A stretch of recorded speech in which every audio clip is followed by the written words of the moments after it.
오늘 우리에게 은혜 주실 하나님의 말씀은 요한복음 13장 36절부터 38절입니다. 우리 다 함께 요한복음 13장 36절부터 38절까지 함께 봉독하겠습니다. 봉독합니다. 시몬 베드로가 이르되 주여 어디로 가시나이까? 예수께서 대답하시되 내가 가는 곳에 내가 지금은 따라올 수 없으나 후에는 따라오리라.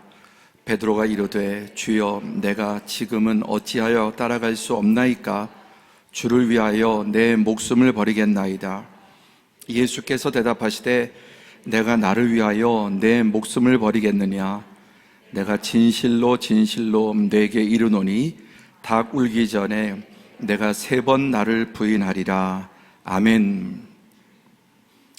오늘은 종려 주일입니다. 영어로 팜 선데이라고 하는데 종려나무를 팜이라고 하죠. 종려나무 가지를 흔들면서 예수님께서 예루살렘에 입성하셨을 때 지금 성가대 찬양처럼 호산나 정말 목이 터져라 그 예루살렘 사람들이 환영을 했습니다.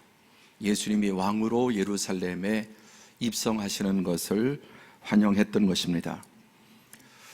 그런데 예수님은 이런 환영을 기뻐하지 않으셨습니다. 왜냐하면 오늘 말씀의 제목과 같이 내다보고 그들이 예수님을 열렬하게 환영하지만 그 환영의 본질이 뭔지를 꿰뚫어 보셨습니다. 그리고 이제 채 한 주간도 되지 않아서 그 호산나 외치던 함성은 십자가에 못 박아 죽이라는 그 악을 쓰면서 예수님을 십자가에 못 박아 죽이는 함성으로 바뀔 것을 아셨기 때문입니다. 또 예수님은 그 예루살렘 성을 보고 눈물을 흘리셨습니다. 지금은 참 화려하고 또 그 예루살렘 성이 참 아름답지만 이제 얼마 지나지 않으면 돌 위에 돌 하나도 남지 않고 그 모든 성과 또 성전이 다 무너질 것을 아셨기 때문입니다. 그럼에도 불구하고 예수님은 우리의 모든 것을 다 미리 내다보시고 또 기다리시고 또 그것이 되도록 응원이라고 표현했지만 응원을 넘어서 되게 만드시는 분이십니다. 예수님은 끊임없이 제자들에게 말씀하셨지만 제자들은 들리지 않았습니다. 왜냐하면 자기 속에 너무 자기 생각이 많았기 때문에 또 두 번째는 예수님이 하시는 말씀은 그들이 듣고 싶었던 말이 아니었습니다. 그러니까 우리가 많은 말을 해도 어떤 경우에는 딱 자기가 듣고 싶은 한 단어만 취해서 그걸 가지고 그렇게 말했다. 이 말이라고 하는 게 다 이제 기승전결인데 자기가 듣고 싶은 말만, 부부 사이에서도 싸움이 일어난 경우가 그런 말이 아닌데 어떤 특정한 단어 하나만 가지고 또 거기에 매달려서 공격하고 그럴 수도 있죠. 예수님은 많이 말씀하셨지만 반복해서 말씀하셨지만은 제자들은 듣지 못했습니다. 귀를 막고. 오늘 우리는 주일날 내가 듣고 싶은 말을 듣기 위해서 이 예배 자리에 나온 것이 아닙니다. 우리는 하나님께서 하시는 말씀을 듣기 위해서 이 자리에 나왔는데 오늘 하나님의 음성이 들리는 은혜가 있기를 축복합니다. 그게 정말 나에게 필요한 거죠. 내가 듣고 싶은 말이 답이 아니라 하나님의 음성을 들어야 해결이 되는 것입니다. 첫 번째, 오늘 말씀의 제목 가운데 내다보심. 예수님은 제자들이 이제 앞으로 어떻게 할 것을 다 내다보셨습니다. 그래서 한마디로 너희가 다 나를 버리리라. 12제자 모두가, 가룟 유다만이 아니라 12제자 모두가 다 예수님을 배반할 것을 내다보셨습니다. 그러나 제자들은 어떻습니까? 제자들은 호언장담합니다. 그러나 예수님 마태복음 26장 31절에 오늘 밤에 너희가 다 나를 버리리라. 한 명도 예외 없이 버릴 것을 말씀하셨습니다. 그러면서 33절에 이렇게 말씀은 작은 자들아. 제자들은 자기가 큰 자인 줄 압니다. 자기가 큰 자고 강한 자인 줄 알지만 예수님은 소자들아. 정말 작고 약한 자들입니다. 그 말씀 속에서 제자들의 실체를 보여주시는 것이죠. 오늘 우리가 이 자리에 나와서 예배하는 것은 우리가 작은 자가 아니면 이 자리에 나와 있을 하등의 이유가 없습니다. 세상적으로 좀 알아주고 힘이 있고 돈이 있고 지위가 높아도 인간은 작은 자에 불과합니다. 자기가 작은 자인 줄 아는 사람만이 정말 하나님을 예배할 수 있습니다. 그러면서 너희는 내가 지금 가는 곳에 올 수 없다고 말한 것 같이 지금 너희에게도 이르노라. 너희는 내가 가는 곳에 올 수 없다. 거기가 어딘지도 모릅니다. 알아도 못 가는데 모르는 곳을 어떻게 가겠습니까? 그런데 제자들은 자기들이 크고 강한 줄 알아서 예수님이 어디를 가시든지 갈 수 있다고 장담을 합니다. 자, 베드로가 이때 뭐라고 대답을 합니까? 시몬 베드로가 이르되 주여 어디로 가시나이까? 보십시오. 어디로 가는지도 모릅니다. 그런데 무조건 자기는 따라갈 수 있다고 말합니다. 알아도 가지 못합니다. 그리고 그들이 아는 길은 예수님이 가고자 하는 길과 정반대입니다. 오늘 우리 여전히 예수를 믿는다고 하지만 예수님이 가신 길을 따라가기보다는 그냥 내가 가는 길을 예수님이 따라오셨으면, 누구도 그렇게 말하지 않지만, 그렇게 생각하지 않지만 내면 속에 그런 생각들이 우리를 지배할 때가 많이 있습니다. 그리고 또 이 말 속에는 주여 어디로 가시나이까 아주 예수님에서 답답해하고 또 짜증 섞인 마음도 있고 자신감도 들어 있습니다. 아니, 말씀만 해보세요. 갈 수 있다니까요. 그리고 더 나가서 주님과 함께 죽는 데도 갈 것이에요. 감옥에 가면 감옥도 가고 죽는 데로 가면은 죽는 데도 가겠습니다. 그런데 예수님이 감옥과 죽는 데 갈 것을 꿈에도 생각하지 않습니다. 말씀하셨는데도, 여러 차례 말씀하셨는데도 제자들은 한 번도 그게 그들의 귀에 들린 적이 없습니다. 저는 오늘 이미 많이 말씀하셨지만 듣지 못했다면 오늘 좀 들리는 은혜가 있기를 바랍니다. 어디로 가시는지 말씀하셨는데도 내 속에 너무 내가 많아서 내가 가고 싶은 그 길을 포기할 수 없기 때문에 마치 한 번도 못 들은 사람처럼 주여 어디로 가시나이까 그렇게 묻고 있는 것입니다. 그리고 이 속에는 아주 자신감이 가득 차 있는 것입니다. 예수님 뭐라고 말씀하십니까? 예수께서 대답하시되 내가 가는 곳에 내가 지금은 따라올 수 없으나 후에는 따라오리라. 자, 예수님 전부 이렇게 말씀하셨는데 제가 오늘 이렇게 글씨를 흐리게 회색으로 처리를 했습니다. 그렇죠? 아주 볼드체로 까맣게 또 언더라인까지 했는데, 예수님의 말씀은 전체가 어떤 것입니까? 근데 제자들은 뭐만 들리냐면은 내가 지금은 따라올 수 없으나 이 말만 들립니다. 우리 같은 대화에서 글을 읽든 성경을 읽든 많이 고쳐야 될 부분이 뭐냐면은 내가 읽고 싶은, 정말 예수님이 하시고 싶은 말씀이 뭔지는 별로 생각하지 않고 그냥 스킵해버리고 내 귀에, 여기에 이제 이 말에 딱 걸리는 거예요. 내가 지금은 따라올 수 없으니, 그러니까 베드로가 확 이 말에 이제 열이 납니다.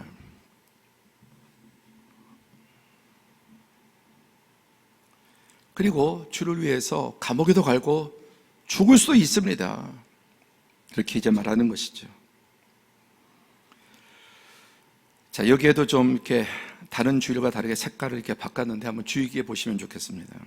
자, 베드로가 이르되 주여 내가 지금은 어찌하여 따라갈 수 없나이까 주를 위하여 목숨을 버리겠나이다. 하나하나 힘주어서 베드로의 말은 주를 위해서 목숨까지 버리겠다 이렇게 말하지 않습니까?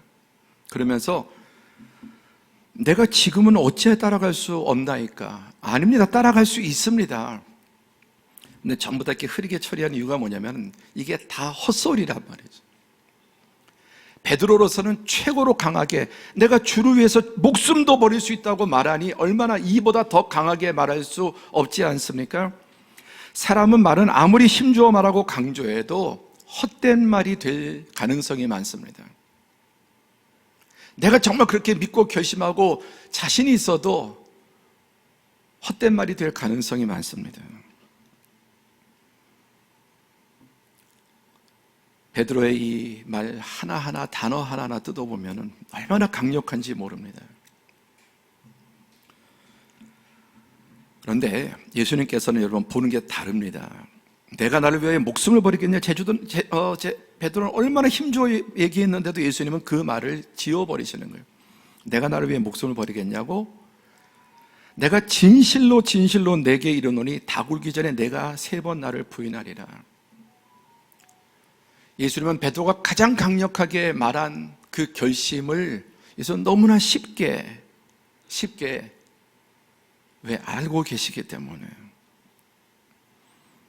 너는 나를 위해서 죽는 건 고사하고 오늘 밤 다 굴기 전에 3번이나 나를 욕하며 저주하면서 부인할 거야. 그런데 여러분, 예수님께서 이 말씀을 아주 세게 강력하게 했을까요? 부드럽게 하셨을까요?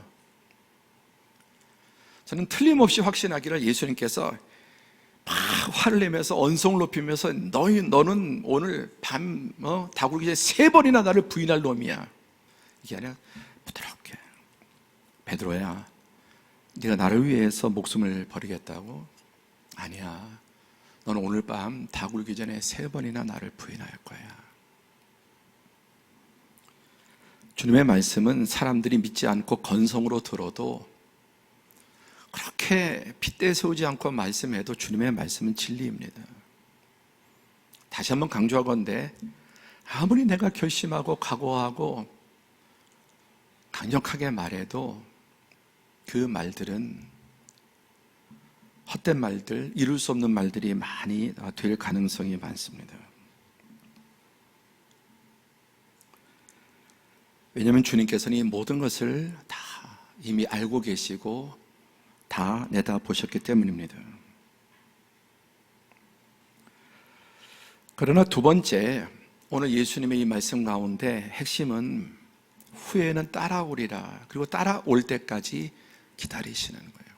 함께하죠. 기다리시는 예수님. 하나님의 특기 중에 하나가 잘 놀랄 만큼 기다리신다는 거예요. 어떤 분에게는 오늘 이 시간이 그 기다리심에 또 귀한 실제 시간이 될 수 있습니다. 우리 방점이라는 말 아시죠? 방점을 찍다. 중세 한국어에 쓰이던 말에 지금은 이제 방점을 쓰지 않지만 옛날에는 우리 그 한국말에 글에 방점을 찍었습니다. 그래서 이 방점을 찍는 게 뭐 글자의 좌측에 뭐 우측에 또 위나 아래 이렇게 해서 찍어서 이제 정확한 발음, 얼마나 세게 할 건가 약하게 할 건가, 뭐 성조, 길이 이런 것들을 이제 지시해 주는 것이면 한마디로 정확하게 말하도록, 그리고 정확하게 알아듣도록, 그리고 좀 더 나가면 이게 강조하는 게 뭐냐, 이 말에서 강조하는 게 뭐냐, 말도 그렇고 글도 그렇고 방점을 찍는 거죠. 오늘 예수님의 이 말씀의 방점은 어디에 있습니까? 예수님의 말씀은 오늘 밤 내가 너를 3번 부인하라는 것에 방점이 있지 않습니까? 베드로는 그 말에 와 울컥한 거예요. 사람을 어떻게 보고, 저는 이렇게 각오가 돼 있는데 어떻게 나를 못 믿고. 근데 예수님의 방점은 어디 있습니까? 내가 지금은 따라올 수 없으나 후에는 따라온다는 겁니다. 아멘. 이게 오늘 우리에게 주시는, 모두에게 주시는 말씀입니다. 베드로는 물론 내가 지금은 따라올 수 없어. 너는 오늘 밤에 당장 너는 3번이나 부인할 거야. 그런데 예수님의 말씀 방점이 거기에 있는 게 아니라 후에는 따라오리라. 함께 하죠. 후에는 따라오리라. 저는 오늘 이 자리에 계신 분들이 단 한 분도 정말 예외 없이 지금 잘 못 따라오고 멀어지고 쓰러져 있어도 결국 후에는 따라가게 될 줄 믿습니다. 여기에 핵심이 있지 않습니까? 근데 베드로는 예수님이 대답해, 예수님의 말씀도 안중에 없고 또 내가 가는 곳이 어딘지도 안중에 없고 그저 못 따라온다는 말에 열이 나갔고, 우리가 대화할 때 정말 좀 주의해야 되게, 부부간에도 그렇고 뭐 교회에서도 그렇고 사회생활에도 상대방이 말하고자 하는 게 뭔지를 잘 모르기 때문에 참 좋은 말인데 이렇게 확 화를 낼 수도 있는 거예요. 아침에 이제 아내와 우리 아들이 이렇게 이야기를 하는데, 뭐 보통 집에서 그러지 않습니까? 뭐 크게 흉대할 것도 아니죠. 엄마가 좋게 말했는데 이 아들이 알았어요. 그러고 화낼 일이 아니고 고마워요. 그렇게 해야 될 텐데 그냥 그 말만 듣고 뭐 다 아는데 다 뭐 좀 일찍 내려가라 그러면 알았어요. 자, 일찍 내려가는 사람은 그런 말도 안 해요. 그런데 알았어요 그러고도 일찍 못 내려가거든. 그러니까 우리가 대화하는 가운데 참 좋은 말인데도 내 식으로 이렇게 받아들이면 오히려 싸움이 돼요. 고맙다고 말해야 될 때 짜증을 낼 수도 있다는 거죠.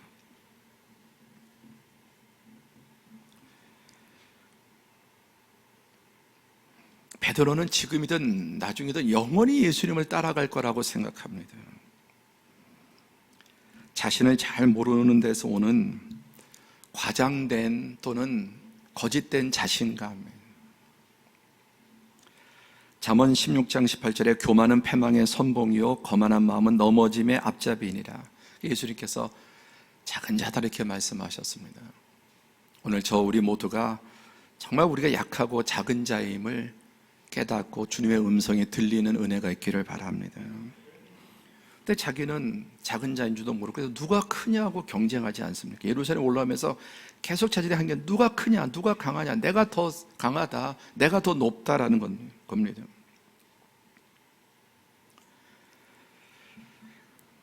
한편 예수님 마가복음 14장 38절 이렇게 말씀하십니다. 시험에 들지 않게 깨어 있어 기도하라. 마음에는 원이로되 육신이 약하도다. 자, 우리가 자기 자신에 대해서 오해하고 과장도 하지만 인간은 진정성이 있어도 문제예요. 진정성. 자, 베드로가 주를 위해서 감옥에도 가고 죽는 대로 가겠다고 하는 이 결심은 과장일까요? 사실일까요? 정말 진정성이 담겨 있는 겁니다. 오늘 우리가 아무리 진정성을 가지고 말을 하고 일을 해도 진정성이 좋은 결과를 담보하지 않습니다. 저도 과거에 저의 신앙과 기도를 보는데 하나님 앞에 좀 진정성을 가지고 많이 승부를 봤던 것 같아요. 주님, 내 중심을 아시지 않습니까? 하나님 우리 마음을 아시는데 제가 이렇게 하고자 하는 것, 제가 무슨 사육이 있어서나 뭐 이게 아니고 진정성. 그래서 아마 기도할 때 저도 모르게 참 진정성을 가지고 하나님 앞에 어필을 많이 했던 것 같아요.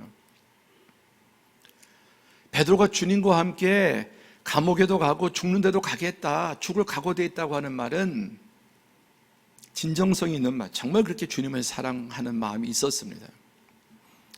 그렇지만 그가 모르는 게 인생이 진정성만 있다고 또 순수하다고 정직하게만 한다고 다 인생 문제 해결됩니까?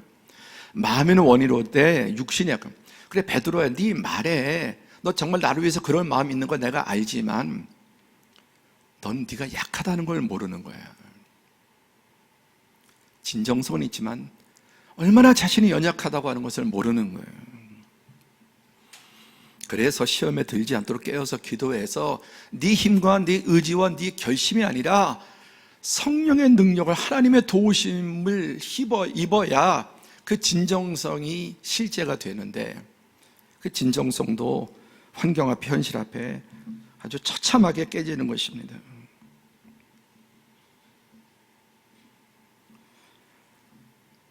예수님은 다시 한번 말씀하십니다. 오늘 밤 너희가 다 나를 버리리라. 기록된 바 내가 목자를 치리니 양의 떼가 흩어지려 하였느니라. 이미 성경에 그렇게 기록되어 있습니다. 기록된 바 이미 성경에 말씀하고 있는데 제자들은 이 말씀을 누구도 생각하지 못해. 이게 무슨 뜻인지도 몰라요. 대신 자기가 원하는 말씀만 밑줄 치고 빨간색 치고 또 암송하고. 근데 성경에 훨씬 중요한 말씀이 있는데 그런 말씀에 관심이 없고 이거 중요한 말씀인데 다 기록되어 있는데 이런 말씀이 있는 줄도 몰라요. 왜? 자기에게 관심이 없거든.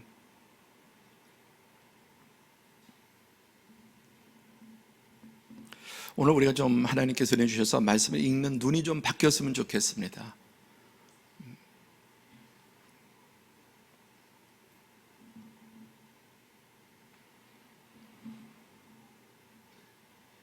다시 한번 보시면은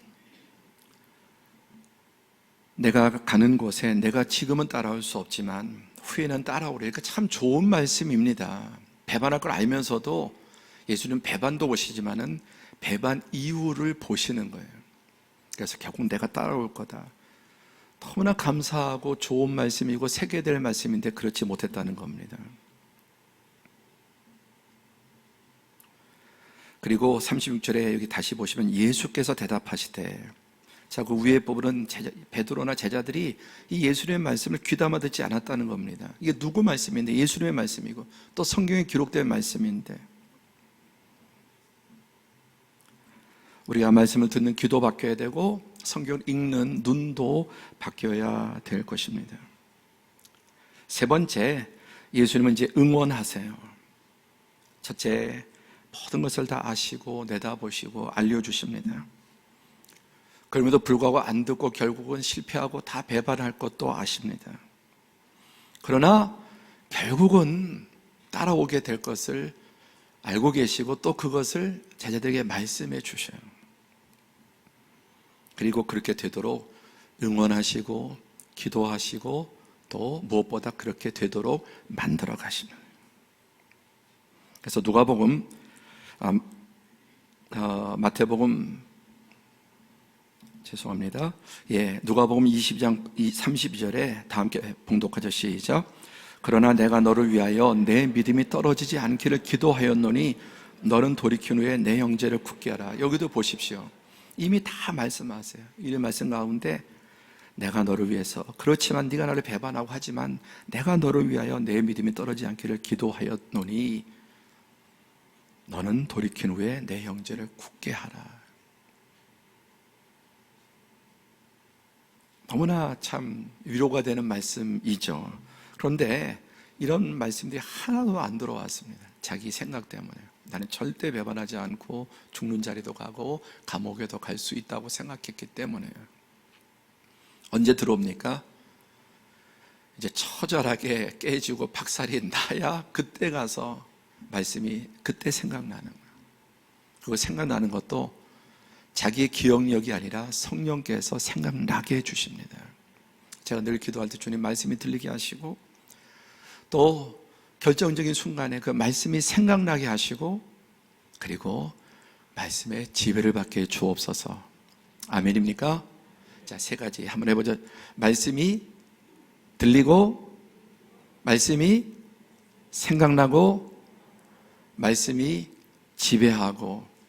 이 기도를 좀 많이 하시면 좋겠습니다. 다시 한번. 말씀이 들리고, 두 번째 말씀이 생각나고, 세 번째 말씀이 지배를. 들리지도 않고 또 결정의 순간에 말씀이 생각나지도 않고, 생각나도 내 욕심 내 생각 때문에 말씀이 지배를 하지 못하면 무너지는, 말씀이 전일 때 들리고 또 결정적인 그 시간에 어려울 때나 위기의 때나 모든 때에 말씀이 생각나고 그리고 말씀이 나를 지배하는 은혜. 그래서 이렇게 미리 말씀하신 것입니다. 돌이킬 것이고 나가서 너는 네 몸 하나, 내 신앙 하나도 간수 못하던 네가 내 형제들을 굳게 하는 사람이 될 거라고 말씀하십니다. 또 이렇게도 말씀하시죠. 마태복음 16장 18절 시작. 또 내가 내게 이르노니 너는 베드로라. 내가 이 반석 위에 내 교회를 세우리니 음부의 권세가 이기지 못하리라. 예수님은 세 번이나 또 저주하면서 부인한 베드로가 시몬인데 반석이라고 말씀하세요. 너는 반석이다. 그리고 이 교회, 이 반석 위에 나의 교회를 세우겠다. 그 교회는 음부의 권세, 지옥의 권세, 사탄의 권세도 이기지 못하는 세상에서 가장 강력한 공동체. 베드로는 자기 신앙 하나, 자기 결심 하나, 스승과의 신의 하나 지키지 못하던 자였지만 주님이 기도하시고 만들어 가시고 그를 변화시켜서 결국 베드로로 완성해서 거기에 교회를 세우는데 음부의 권세도 이기지 못하는 그런 사람으로 만들어 주시겠다는 것입니다. 모든 참된 그리스도인은 반드시 이 과정을 겪어야 합니다. 자기 실패, 자기 깨어짐, 내가 얼마나 약하고 어쩔 수 없는 존재인지, 얼마나 내가 정말 보잘것없는 존재인지를 깊이 깨닫고 내 결심과 내 의지 이런 것들이 얼마나 헛되고 연약한 것인지 뭐 늘 그렇지만 저도 과거에는 제법 제가 믿음이 아주 센 줄 알았습니다. 늘 그렇게 결심하고 나도 뭐 사자굴에도 들어가고 뭐 풀무불에 들어가고 어릴 때부터 막 그렇게 그런 줄 알았는데 정말 그렇게 형편이 없는 줄. 얼마나 내 믿음의 실체가 그게 다 거품이었지, 얼마나 내 믿음의 실체가 부끄럽고 타협하고 무너지고.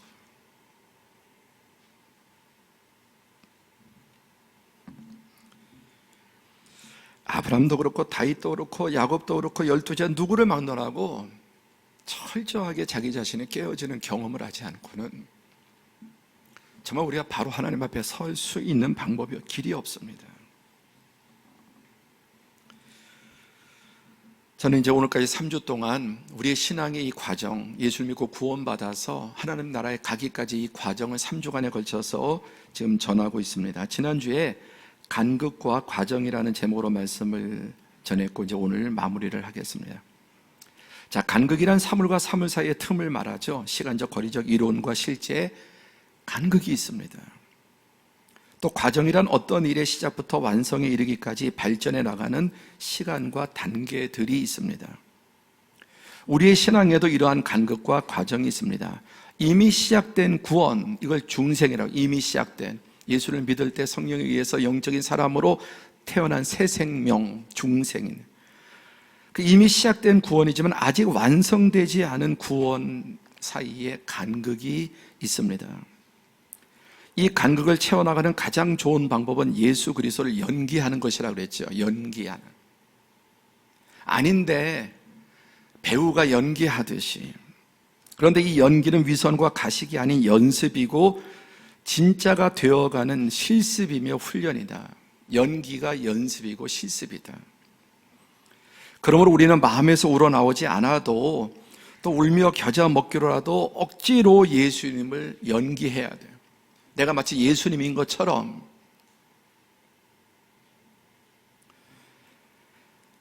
이것이 바로 아직, 이미와 아직의 간극을 좁혀나가는 유일한 과정이에요. 이미 구원받았지만 아직 이르지 못한 그 간극을 좁혀나가는 가장 좋은 방법이 예수님을 연기하는 거예요. 그렇게 되려면 먼저 올바르고 확고한 신앙의 목표인 작은 예수가 되기를 결단하고, 신앙의 목표는 내가 작은 예수가 되는 것입니다. 그게 목적이에요. 그리고 아무리 내가 노력하고 힘써 내 힘으로 안 되니까 성령님의 도우심을 간구하면서 날마다 예수 그리스도를 연기하고 연습하는 삶을 살아야 된다고 말씀했습니다. 지난주에. 그렇죠? 여러분 한 주간 동안 좀 예수님 연기 좀 하셨습니까? 한번 오늘 조사를 해보겠습니다. 지난 한 주간 동안 예수님 좀 연기하셨습니까? 배우가 이제 연기파 배우가 있고 육체파 배우가 있는데 예수님을 잘 연기해야 예수님을 닮아가는 거죠. 자, 지난 한 주간 동안 이 말씀을 지금 들었는데 한 번도 생각이 나본 적도 없다는 분 한번 손 들어보세요. 좀 부끄러우시죠? 감사합니다. 오케이. 예. 너무 진실한 연기죠. 주일날 설교 듣고 한 주간 동안 한 번도 이 설교 자체가 생각 안 나보면 손 들어보세요. 괜찮아요. 훨씬 많을 거예요. 훨씬 많을 거예요. 저도 제가 설교하고도 한 주간 동안 한 번도 제목도 생각이 안 나는 때가 있는데 뭐. 이번 주에는 좀 생각나시기를 바랍니다. 이번 주에는 한 번이라도. 두 번째, 말씀이 좀 생각나긴 했지만 연기해 본 적은 없다. 한 주간 동안 말씀이 생각났지만은 실제 실행을 해보고 예수님 점점 닮아가려고 연기해 본 적은 없다. 예, 아마 많으실 거예요. 거의 대부분 아예 한 번도 생각이 안 났든지 또 생각났지만은 또 그냥 그것으로 끝났든지. 그렇죠? 예. 그렇다면 그런 분은 이번 주에는 조금 예수님을 한 번이라도 연기해 보시기를 바랍니다. 제가 지난주에 결론이 잘 안 될 거라고 그랬습니다. 들으셨는지 모르지만 분명히 잘 안 될 거라고 말씀드렸습니다. 세 번째, 나는 지난 한 주간 동안 정말 예수님을 닮고 예수님처럼 살려고 노력했다, 연기했다 한번 손 들어보세요. 들어보세요. 그런 분도 있어요. 예. 네, 참 희귀한 분들이에요. 이런 분들은. 네, 드문 분들이에요. 예. 우리 대부분이 그렇지 못합니다. 제가 이번 주에 한 성도님과 이렇게 대화하면서 너무나 참 감사했는데, 작년 주제가 풀어놓아 자유케 하라는 것이었죠. 근데 하나님께 한때 확 풀어줄 때도 있지만 일평생 하나하나 풀어나가는 과정이라는. 근데 2021년도 주제인데 2020년도 12월에 한 성도님 부부가 상담으로 왔습니다. 잊을 수가 없어요. 그러면 너무나 강력한 어떤 끈에 매어서 정말 이제 나이가 60세 넘고 그런데 거기에 어릴 때 받은 상처 이것에 꽉 묶여 있는 거예요. 근데 그 가정과 이렇게 상담을 하면서 제 마음에 확신이 와서 이렇게 말했습니다. 이게 내년 주제인데 벌써 이 가정에는 내년 거를 당겨서 풀어놓아 자유케 하라는 게 내년 교회 표어인데 오늘 이 말씀을 선포합니다. 그리고 정말 그분은 그 시간에 자기의 평생을 묶여왔던, 정말 눈물 흘리면서 그게 얼마나 괴로웠던지, 그리고 풀려났음을, 그리고 저는 풀려났음을 거기서 느낄 수 있었어요. 얼마 전에 대화를 했는데 그 이후로 지금까지 한 번도, 1년 지났잖아요. 더 한 번도 아내와 싸워보거나 다퉈보거나 가정에 천국이 임했다는 거. 할렐루야. 자, 이렇게 되는 특별한 경우도 있지만, 말씀을 들어도 정말 어쩜 그렇게 생각조차도 안 나고, 또 생각이 나도 그 말씀대로 해보려고 하는 의지가 발동도 안 되고, 그러나 그럼에도 불구하고 주님은 다 아셔요. 그러나 결국은 그렇게 해 나가다 보면 바뀌고 변화될 것을 알고 계셔요. 그래서 계속 여러분 풀어나가시고요, 계속 연기하셔야 합니다. 오늘 두 번째 말씀드렸는데 다음 주에 여전히 잘 안 될 겁니다. 대부분은. 이렇게까지 말씀드렸는데도 다음 주 한 주간 동안 한 번도 이 생각이 안 날 수도 있어요. 괜찮습니다.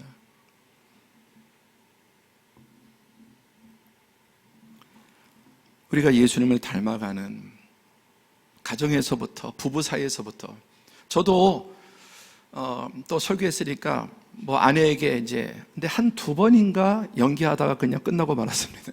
한 두 번인가 좀 방심했나 봐요. 그러나 분명한 것은 정말 좋아지고 있다는 거예요. 정말로 좋아지고 있다는 거예요. 그리고 되어 가는구나. 정말 되는구나. 얼마나 행복한지 몰라요. 자, 우리가 새 생명 거듭날 때, 예수님을 믿을 때 성령에 의해서 새 생명이 태어나죠. 그리고 마지막 종점은 영화로운 단계, 그리고 이 중생에서 영화로운 단계까지, 완성된 단계까지를 성화라고 하는데, 이미 구원이 시작되었고 그러나 아직 완성되지 않았어요.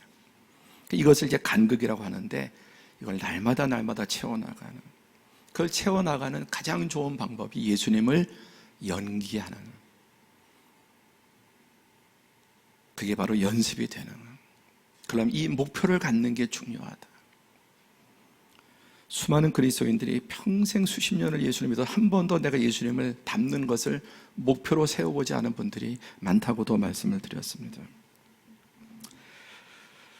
자, 이 세상에는 불신자이거나 타종교를 가진 사람 중에서도 도덕적이고 선량한 삶을 살아 칭찬 듣는 사람들이 많이 있습니다.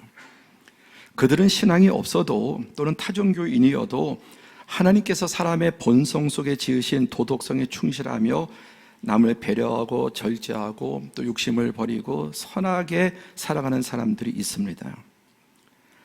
그런데 구원을 받았고 진리를 믿는다고 하면서도 예수님을 닮지 않고 주변 사람들에게 부덕하고 냄새를 피우고 오히려 하나님의 영광을 가리고, 더 나아가서는 우리가 믿는 진리에 대해서 회의와 의심을 품게 만드는 사람들도 있습니다.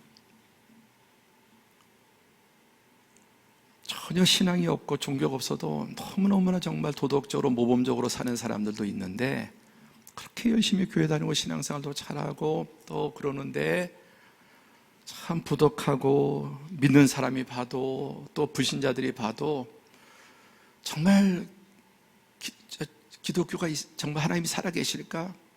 그런 의심을 들게 만드는 사람들도 있다는 거죠. 자, 이 세 가지 질문 가운데 여러분 어느 게 성경적인 답인지 한번 생각해 보십시오. 첫 번째 한번 같이 시작. 모든 그리스도인은 모든 비그리스도인보다 무조건 나아야 한다. 모든 그리스도인은 모든 비그리스도인보다 하나 더 모든 면에 무조건 나아야 된다. 이 말이 맞는 말일까요? 두 번째 시작. 모든 그리스도인은 그리스도인이 되기 이전보다 나아야 한다. 이 말은 어떤가요? 모든 그리스도인은 그리스도인이 되기 이전보다 나아야 된다. 세 번째 시작. 그리스도인들은 도덕적으로 이전보다 나아지지 않아도 구원받을 수 있다 없다. 어떻게 생각하세요? 저는 한 40년 이상을 솔직히 첫 번째 이렇게 생각하거든요. 모든 그리스도인은 모든 비그리스도인보다 모든 면에 무조건 나아야 된다. 우리가 예수님을 닮으면 이렇게 된다고 생각했습니다. 그게 얼마나 저도 괴롭히고 또 제가 그렇게 가지고 있으니까 집에서 아이들도 또 뭐 목회 가운데서도 이런 생각들이 나오지 않겠습니까? 첫 번째 이 질문은 무조건 틀린 100% 틀린 말입니다. 두 번째 이 말은 맞는 말이죠. 모든 그리스도인은 그리스도인이 되기 이전보다 나아야 합니다. 그런데 놀라운 것은 세 번째, 다시 한번 시작. 그리스도인들은 도덕적으로 이전보다 나아지지 않아도 구원받을 수 있다. 이게 있는 게 기독교고 성경입니다. 그래서 이게 가장 비판받는 부분이기도 해요. 그런데 이게 기독교고 성경의 진리의 핵심입니다. 조금 더 쉽게 말씀드리면 하나님은 다른 사람과 우리 비교해서 경쟁해서 너 불신자보다 나아서 구원받고 또 너는 뭐 저 사람보다 낫고 교회 안에서도 제일 열심히 예배도 잘 드리고 기도도 많이 하고 헌금도 많이 하고 봉사도 많이 한 사람을 하나님께서 그런 식으로 대우하십니까? 하나님은 절대로 우리를 누구와 비교하거나 경쟁시키지 않으십니다. 여러분 올림픽 하면은 무엇이 떠오르십니까? 보통 뭐 한두 가지 떠오릅니다. 올림픽 하면 올림픽이죠. 하계 올림픽. 그리고 동계 올림픽. 그렇죠? 근데 보통 하계 올림픽을 많이 떠올리죠. 동계 올림픽. 그다음에 조금 더 아시는 분들은 그다음에 다른 올림픽이 총 5가지가 있습니다. 이 오륜길을 모르는 분은 아무도 없을 테지만 이 길을 아는 분들은 그렇게 많지 않을 겁니다. 이 깃발을 아지토스라고 하는데 패럴림픽은 패럴이라고 하면 평행하다, 또 다른 그런 뜻이지 않습니까? 그러니까 우리는 보통 올림픽 하면 뭐 전체 그 세계적으로 가장 유명한 그 올림픽만 생각하지만은 하계 올림픽, 동계 올림픽이 있고 패럴림픽이 있는데 장애인 올림픽이에요. 그것도 여름, 겨울이 있습니다. 근데 이 깃발을 이제 엠블럼을 아지토스라고 하는데 이 뜻이 뭐냐? 움직이다 그런 뜻입니다. 뭐 올림픽의 그 표현 뭐 더 높이 더 멀리 뭐 이렇게 그렇죠. 더 그런데 이 패럴림픽의 표현은 움직이다는 거예요. 무슨 생각이 드십니까? 이 장애인들이 움직이는 것조차도 여러분 기적일 수 있어요. 전신마비된 사람이 손가락, 발가락 하나 움직이는 게 세계 최고의 기록을 정상적인 사람이 기록을 내는 것보다 더 어렵고 더 큰 성취일 수 있습니다. 이게 라틴어로 움직이라는 뜻입니다. 우리는 올림픽 하면 뭐 대부분 그렇지 않습니까? 대부분 그냥 우리가 아는 그 뭐 베이징 올림픽, 뭐 평창 올림픽 이렇게 생각하지 않습니까? 장애 종류도 여러분 참 많지 않습니까? 이분은 두 발이 없는 스키를 탑니다. 이분은 두 발이 없는데도 이렇게 휠체어 타고 농구를 합니다. 이분은 다리가 하나 없는데도 수영을 합니다. 이 수영 선수하고 여러분 펠프스하고 누가 잘하나 그렇게 경쟁이 될 수 있겠습니까? 이 자체가 얼마나 여러분 위대합니까? 두 다리가 잘려서 이렇게 철을 대고 이렇게 뛰는 사람하고 이 볼트, 세계 신기록 보유자하고 누가 잘 다니냐, 하나님께서 이런 식으로 사람을 대하느냐, 그렇게 경쟁을 시키느냐. 그 다음에 또 청소년 올림픽도 있습니다. 5번째, 14살부터 18살까지. 14살짜리, 15살이하고 20살 넘은 성인하고 경쟁이 되겠습니까? 뭐 권투 레슬링 보면은 또 체급 차이가 있습니다. 같은 운동이라도 체급에 따라서 다 다른 거예요. 조건이 다른 겁니다.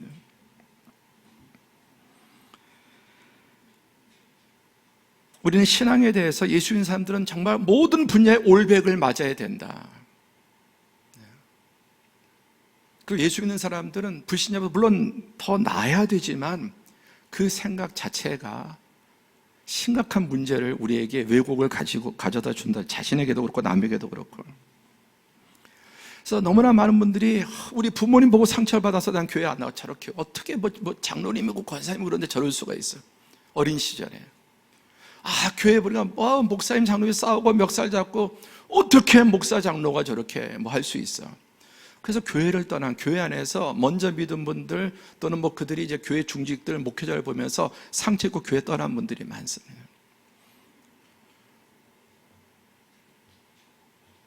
정말 그런 것이 우리의 마음을 아프고 신앙에 정말 회의를 주지만 사실은 기준 자체가 잘못된 거예요. 그럴 수 있는 겁니다. 우리는 너무나 그럴 수 있는 부분에서 어떻게 그럴 수 있느냐라고 그렇게 접근을 하는 거예요. 그럴 수 있는 거예요. 성경의 위대한 인물들 여러분, 아브라함이 어땠습니까? 야곱이 어땠습니까? 유다가 어땠습니까? 지난 금요일에 이게 성경의 인물들 보면 유다, 며느리와 동침하고 다윗이 나오는 인물 중에 그런 정말 파렴치한 인간이 없는데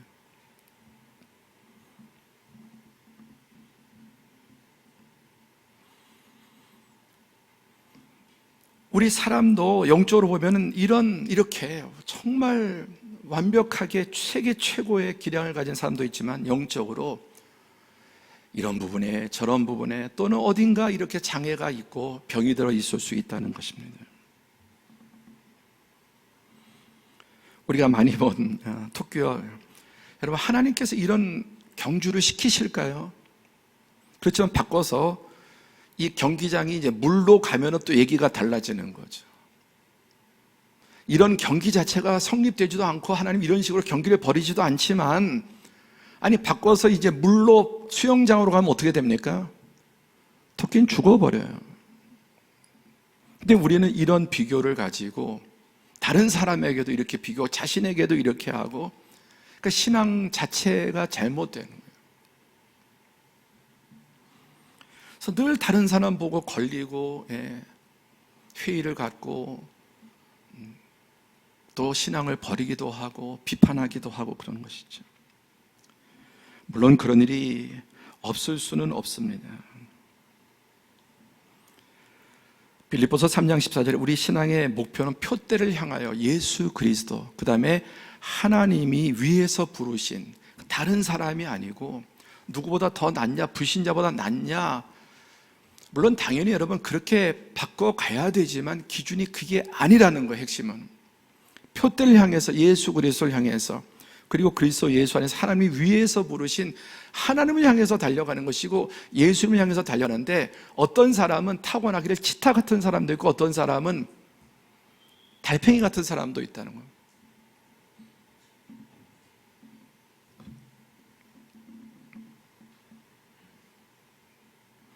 누가복음 12장 48절에 물은 많이 받은 자에게는 많이 요구할 것이요 많이 맡은 자에게는 많이 달라 할 것이니라. 하나님께서 뭔가 좋은 조건을 주시고 많은 것을 준 자에게는 많은 것을 기대하실, 또 많이 맡겨진 자에게는 많이 달라고 할 것이다. 반대로 작게 맡겨진 자에게는 작은 것만 가지고도 주님은 만족하신다는 것입니다. 하나님은 한 번도 사람을 비교해서 평가해서 우열을 가리지 않으십니다. 왜냐? 타고난 기질이 남자, 여자가 다릅니다. 그리고 타고난 기질이 너무너무 다릅니다. 그리고 처한 환경이 그야말로 태어난 그 환경이 금수저, 흙수저, 정말 다이아몬드 수저까지 할 정도로 처한 환경이 다르고 누구에게 교육받았느냐, 어떤 환경에서 자랐느냐가 다릅니다. 어떤 나라에서 태어났느냐가 다릅니다. 또 믿음의 경력도 다릅니다. 주어진 지위도 다릅니다. 이런 온갖 차이가 있는데 우리는 거기에 없는 것처럼 다 비슷한 그런 수준을 요구하는, 자신에게도 그렇고, 그러니까 자신이 매이고 힘든 거죠. 또 그런 눈으로 다른 사람을 보고 요구합니다. 여러분, 부부 사이에서도 지금 여러분의 남편의 마음에 안 드는 부분이 그로서는 정말 죽기 살기로 노력하고 몸부림치고 있는 것일 수 있어요. 내가 남편보다 그 부분이 낫다고 해서 정말 내가 우월한 사람이냐, 이런 여러 가지를 보았을 때 어떤 사람에겐 타고난 음란성이 유독 강한 사람이 있습니다. 도벽이 강한 사람도 있습니다. 폭력성이 강한 사람도 있습니다. 그건 자기가 만든 게 아니에요. 어떤 사람은 타고난 기질이 좀 게으른 사람도 있습니다. 근데 나는 타고나기를 또 그렇지 않아. 그러니까 그냥 편안하게 그냥 자동으로 노력 안 해도 되는 사람하고 어떤 사람은 죽기 살기로 해도 안 되는 사람이 있어요. 반대로 아내에게는. 우리 아내도 너무너무 잘하는 게 있지만 너무너무 못하는 게 있어요. 그러니까 저는 그 기준을 가지고 계속 괴롭히고, 왜 그거 못하냐, 여자가 왜. 그럼 나는 반대로. 그러니까 내가 이렇게 비난하고 그렇게 안 좋게 보는 사람에게 그 사람은 정말 최선을 다해서 노력하고 힘쓴 모습일 수도 있습니다. 한번 같이 읽어볼까요? 시작. 토끼는 거북이를 이기고도 질 수 있지만 거북이는 토끼에게 지고도 이길 수 있다. 그러니까 내가 타고나기를 잘 달리게 해서 주변에 그게 부부일 수도 있고 형제일 수도 있고 직장 동료일 수도 교회일 수 있는, 그래서 잘해요. 못하면 나. 그런데 하나님이 보실 땐 이기고도 지는 수가 있고, 사람이 봤을 때 졌는데 못한데 주님이 보실 때는 지고도 이길 수 있습니다. 두 번째 시작. 내가 실망하고 정죄하는 사람보다 하나님 보시기엔 내가 더 못할 수 있다. 우리는 특별히 어떤 분야에 민감하고 싫어하는 요소들이 있어요. 특별히 어떤 부분에. 나는 거기서 되게 알레르기 반응을 보여요. 근데 자기에게도 그런 요소들이 있는데, 하여간 내가 실망하고 정죄하는 사람보다 하나님 보시기엔 내가 훨씬 못할 수도 있다는 것을 생각해야 돼. 근데 내가 마치 하나님 것처럼, 내가 보는 것처럼 그렇게 사람을 정죄하고 그렇게 할 수도 있다는 것입니다.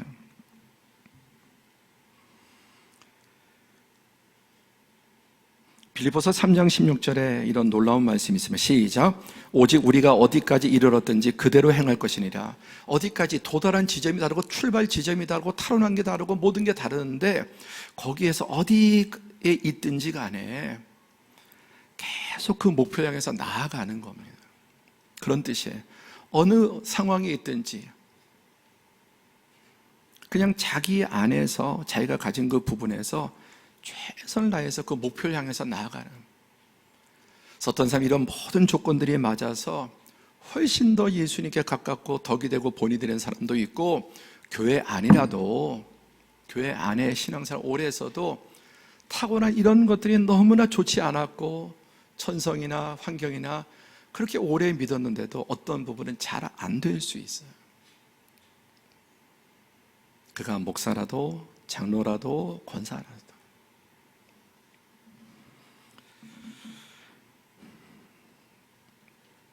한 번 더 정리하면서 이 부분을 보겠습니다. 우리의 신앙생활은 중생, 영적으로 태어나서 영화는 완성인데, 예수님은 장성한 분량인데, 얼마만큼 닮았느냐를 가지고 구원받은 게 아니에요. 이미 예수를 믿고 하나님의 은혜로 구원받은 사람은 새 생명이 시작되었습니다. 그리고 우리는 이제 그로부터 영화 이르기까지 계속해서 예수님을 연기하고 닮아가고 연습함으로써 나아가야 됩니다. 그러나 그 완성도는 천차만별이에요. 이미 구원받았지만 아직 이루어지지 않은, 또 어떤 부분은 잘 되지만 어떤 부분은 또 나도 안 되는 부분이 있고, 이런 것들을, 이 평생의 과정을 우리는 나에게도 또 다른 분들에게도 봐야 된다는 것. 그래서 오늘 예수님 제자들에게 베드로를 이런 눈으로 보셨기 때문에 오늘 말씀의 제목처럼 이 종료주일에 그렇게 백성들이 환영하고 열광해도 그 다음에 어떻게 될 건지, 그리고 또 그 다음에는 최종은 어떻게 될 건지 알고 계셨습니다. 그리고 이 제자들 그렇게 주위에서 목숨을 바치겠다, 뭐 감옥에도 가고 다 아무리 장담해도 오늘 밤에 3번이나 저주하면서 부인할 것도 알고 계시고, 그러나 그게 끝이 아니라 그 다음 단계로 또 넘어가게 될 것이고, 그 다음 단계 기다리시고 또 기도해 주시고 도와주시고 미리 말씀해 주시고 무엇보다 성령을 보내서 그들이 그렇게 될 수 있도록 결국은 완성하시는 것입니다. 그래서 우리는 이제 66권 정경을 이렇게 믿고 쓰지만 카톨릭에는 여기 외경이 더 들어있어요. 외경이 더 두껍습니다. 그 가운데 베드로 행전이라는 책이 있습니다. 외경 중에 베드로 행전은 사도 행전에 기록되지 않은 나머지 이야기들이 기록되어 있는데, 그건 성경만큼은 권위가 없지만 그래도 상당히 초대교회 기록들이어서 거기에 보면은 이게 바로 베드로 행전이란 책인데요. 베드로 행전. 거기 보면은 이런 이야기가 나옵니다. 베드로는 결국 거꾸로 십자가에 못 박혀 죽었다. 예수님처럼 십자가에 못 박아서 달아서 죽이려고 했는데 내가 어떻게 예수님처럼 같은 자세로 죽을 수 있겠느냐 부탁을 해서 저는 거꾸로 못 박아 주십시오. 그게 베드로 행전에 나옵니다. 진짜인지 아닌지는 모르겠어요.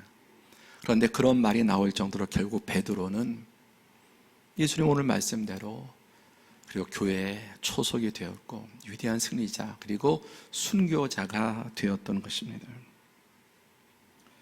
오늘 주님은 내다보시고 기다리시고 응원하시고 만들어 가신 주님께서 여러분 한 분 한 분에게 예외 없이 이렇게 하고 계심을 믿으시기 바랍니다. 여러분에게 조금 더 여유로워지시면 좋겠어요. 네. 그리고 무엇보다 또 다른 사람들을 대할 때 여러분 가정에서도 남편, 아내, 자녀 또 등등 시어머니가 뭐 권사님 어떻게 저럴 수 있는 면이 그럴 수도 있고 그러나 여러분 이것을 잘 이해하셔야 인생을 정말 바르게 신앙대로 그리고 더 편안하게 살아가실 수 있습니다. 기도하겠습니다.